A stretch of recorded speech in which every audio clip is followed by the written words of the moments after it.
So, your new CD, Terra Incognita, is going to be released on August 31st instead of the 1st. Really? But this is your first release without the licks, is that right? Yes. So, with the help of Mars Volta's Omar Rodriguez Lopez. Yeah. That's just awesome because he's so funky. He's so funky, and it was wild because I knew I had been touring for a couple years with my last record with the Licks, which was 4 on the Floor, and I was just sort of in this place of like reevaluating what I wanted to do in music, what I want to hear, what kind of record do I want to make next, because after being on stage and playing the same songs over and over, you start to crave different sounds, and the record's called Terra Incognita, which is Latin for unexplored territory, or unknown territory. Yeah, unknown. Thank you. For unknown territory to live too. Yeah. So then, can you kind of translate to us how your life has taken to unknown territory since starting us? Oh my Lord! I mean, I've had experiences that I just never had before. You know, from out of the gate, the first tour I went on was the Warped Tour, and I was one. That's a good place to start. Yeah, they call it well, somebody had just a minute ago called it punk rock concentration camp, and I was like, okay, well, I've heard summer camp, but Lord, yeah. So now you've got tons of projects going on this year. You have the new album, you're touring, you have film projects with Metropia, Whip It, and Sympathy for Delicious, is that right? Yeah, well, those will come out next year, but the first movie, yeah, this is the first time I'm having both come out at the same time. It's a real trip. So how do you make time for, like, everything that you want to do and everything you love? Well, here's the thing is I didn't do movies for 4 years because I made sure all I wanted to do was cultivate that live show, become a better songwriter, write more, deeper music or whatever, and explore that journey. But really the most important thing was my live show and finding an audience. Because even though people are like, you come from film, oh, it's easy for you. No, it isn't. It's like, it's a double-edged sword. So I was always good for like 100 tickets, but that's not going to keep people coming back. If you suck, you suck. So I really had to work for finding that audience like all over the world. And so I just toured. And then when I was done with 4 on the Floor, I had a break. And then Drew Barrymore, this movie came my way, and it's her directorial debut. I play a roller derby girl. Sweet. Which I could not pass up. And so that'll come out October 9th. Did you learn to roller skate for the movie? Yes. It's awesome. Isn't it? It's awesome. No, it was... Not only that, but you can throw elbows. Do you roller derby? No. It's almost like this secret society. Like sure. Anybody could. No, it's a secret society. It's almost like a fight club. Like, oh, you're roller derby. What was so awesome about it is so many different kinds of girls roller derby. You have nurses, students, moms, punk rock chicks, and so it has a very rock and roll spirit. And so we skated. There was a bunch of us, and we all went to like skating boot camp for a good month and a half. We all do like 90% of our own skating. Oh, cool. And I'm not going to pretend I'm as badass as a real roller derby girl because I can fall better than I can hit. Everybody needs to know how to take a fall, though. You do. I think it's more important, the defense more than the offense. It's true. Well, now, you've worked with Dave Grohl, The Prodigy, PJ Harvey. Well, PJ Harvey, I did sung 2 of her songs on this movie, Strange Days. But yes, Dave played drums on the record with the Licks called 4 on the Floor. And now Omar. Yeah. And that's just, well, first of all, I have to say that Dave's sort of been this, I think mentor is too formal of a word, but just a really good friend, and I've asked him all kinds of things just because I know we don't remember this, but he was once a crossover act. Yep. And there's not many drummers who then became hugely successful. Especially as frontmen. That's what I'm saying. So, and it's really rare. So he's just a wealth of information and pretty fucking fun.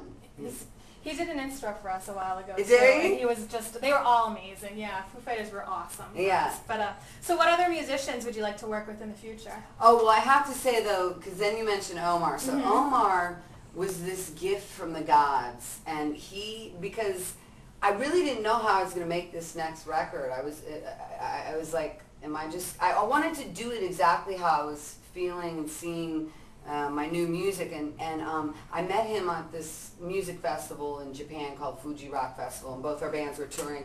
And I was so intimidated. I thought he'd be really snotty because he's a genius. Mm-hmm. I mean, I don't think I'm going so far as to say he's a musical genius. And I thought he would just like think I was a joke or whatever. And the second we started talking, we instantly bonded over just the way we sort of see music, both very dramatic and visually. And we bonded over Fellini movies. Oh, awesome. Yeah. And actually, the cover of the record, I have to show this. Can you see it? Mm-hmm. Do you have a zoom on a little bitty camera? Oh, yeah. The cover of the record of me holding a bull on a leash, this vision came to me off of a riff that Omar did on a song called Female Persecution on here that I wrote on piano. He did a guitar riff, and it just came alive with this whole vision and this story of a bull and this girl in the forest. And it's kind of a metaphor for overcoming, whatever sort of powers that hold you back. It's exactly, it's all these things of harnessing your power and also or taming it and all these things. Can you really? And rage. Anyway, it became a metaphor for so many things. But it came to me from his guitar. Looks very powerful. I mean, you look very powerful on the cover pulling that large animal behind you. Thanks. You're welcome. As if we're equals. Exactly. In my heart of hearts, I'd like to think that. Things to debunk. What? You gotta tell me. There's a rumor that you have an actual full-size poster of your mugshot from when you were 16 hanging in your bedroom. True or false? It's partly true. It's not in my bedroom, but it is a, This story is so funny because half these things I'll say offhandedly, like, oh, by the way, do you see my mugshot? It's kind of cute, right? But it's such an innocent story. It's so footloose. I was 15, bored, and I told my friend, I was like, come on, let's go out dancing. We go to a dance club. It didn't have its liquor license, and the police raided it and then said, everyone under the age of 18, raise your hand, we'll let you go. And they didn't let us go. Oldest trick in the book. Yeah. And so I was handcuffed to my friend who was just chatty, and I was like, would you shut up? Because she was egging the cop on. Anyway, the point is my dad picked me up, and the cop, I was really funny with him the whole time. And I kept joking, like, can you really give me my mugshot? I want to make it as some artwork on my wall. He must have thought it was pretty funny. And then this artist in New York named Russell Young, he did these silk screens of all these famous people that got arrested, like Frank Sinatra, Elvis, I think Bob Dylan. Did he get arrested? I don't know, probably.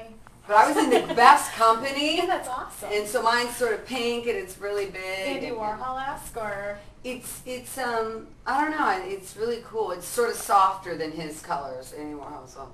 Well, the reason I ask is because we made a copy for you to sign. Oh no, this is the real one. Oh my God, this is the real one. The silk screen one is much prettier because it's all pink. Okay, and what's hilarious about this is my hair was up, so I was like, oh, let me take my hair down. It's for my mugshot. You gotta look good. Yeah, because I always thought I'm going to get this mugshot, and it makes me look, I literally look like a street urchin. And this, I did not have a drug problem. Organic. Yeah, it does. But now this is my street cred. Here you go. And then I also have a couple gifts for you. I heard you this morning saying that you gotta have some Mad Libs. So I got you the biggest book of Mad Libs that we sell here. This, the day we're done, maybe I'll call you because this is going to take like 2 years. But that's how long we'll be touring. And then you also get your Newbury Comics T-shirt. So you Yay. have pink clothes for the tour. Oh, I love it. Fantastic. I'm going to write more on this. So Juliette's CD comes out on Monday, the 31st of August, and it's called Terra Incognita. It is fun. I'm just such a nerd. Like, it's fun. No, it's really diverse. It's haunting. It's very artistic, very dramatic. Thank you. You're welcome. Thanks a lot for coming. Thanks for having me.